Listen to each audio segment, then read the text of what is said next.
Okey, sekarang ni kau nampak tak? Bentuk kamera Honor Magic 8 Pro ni, dia punya besar bukan saja-saja diletakkan. Sebab kali ni, Honor memang nak fokuskan dekat bahagian kamera. Tak cukup dengan tu, dekat bahagian tepi ni, ada juga satu button kamera ataupun button slide untuk zoom in dan juga zoom out. Patutlah tahun ni, Tourism Malaysia mengakui Honor Magic 8 Pro adalah satu phone yang sesuai bawa pergi travel. Dan aku pun pergi travel juga. Satu hari, aku berjalan-jalan di Kuala Lumpur. Dan video kali ni, aku nak ceritakan full pasal kamera dia dan pengalaman aku bawa Honor Magic 8 Pro ni. Okey, pada hari Sabtu lepas, okey, pada pagi hari, aku berjalan-jalan pergi ke Kuala Lumpur, okey, naik Menara Berkembar, KLCC Petronas tu. Okey, jadi kita naik sampai ke tingkat jambatan. Okey, dekat jambatan ni pun aku dah ambil beberapa gambar dan sampai ke bahagian yang hampir ke puncak pun aku ambil gambar juga. Dan satu persoalan yang menarik lah, akhirnya aku nampaklah berada-berada yang mengelap cermin KLCC tu memang betul dia menggunakan kain. Okey, itu tak ada kena-mengena. Dan seterusnya aku pergi naik bas pula. Okey, bas double decker untuk pusing satu Kuala Lumpur. Aku tak puas lagi.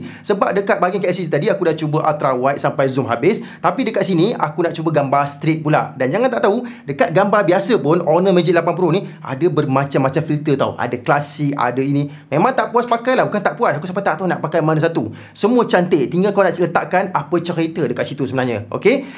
Jadi aku pergilah macam-macam tempat, pasar seni dan sebagainya. Dan seterusnya aku ada juga cuba dia punya hardcore. Okey, hardcore ni bahagian portrait lah. Okey, selama ni kita ingat hardcore studio ada 3 sahaja filter, tapi sebenarnya ada lagi banyak dekat tepi ni, iaitu film simulation. Okey, dan lepas tu pula yang terakhir sekali, okey, yang terakhir sekali aku tak puas lagi, aku nak ambil gambar malam pula. Okey, aku pergi naik bangunan KL Tower. Aku nak tengok korang bila last korang naik. Okey, tapi tak apa, memang menarik bila kita naik atas saja, bermacam-macam pencakar langit kita boleh nampak dari sini. Cuma KL Tower je tak nampak sebab kita tengah panjat dia. Okey, aku nampak KLCC, aku nampak itu, nampak ini, macam-macam lah. Betul-betul bercahaya lah Kuala Lumpur pada waktu malam tu. Walaupun petang tu dah hujan, aku risau, tapi tak apalah, ada rezeki aku pada waktu malam tu. Dan satu benda yang aku suka dekat Honor Magic 8 Pro ni adalah disebabkan ada night engine dan juga stabilization engine dia. Jadi gambar malam korang, walaupun tanpa pakai tripod handheld pun masih lagi tak kabur. Nampak cantik dekat sini. Yang terakhir sekali aku nak ceritakan pasal AI untuk editing dekat kamera Honor Magic 8 Pro ni. Okey, memang macam-macam lah. Daripada mula tahun lepas pun nampak lah diorang memang mendominasi jugalah dekat bahagian AI. Dan kali ni macam biasa dia punya outpainting kan, dia punya AI enhancement, macam-macam lah dekat bahagian editing gambar. Dan juga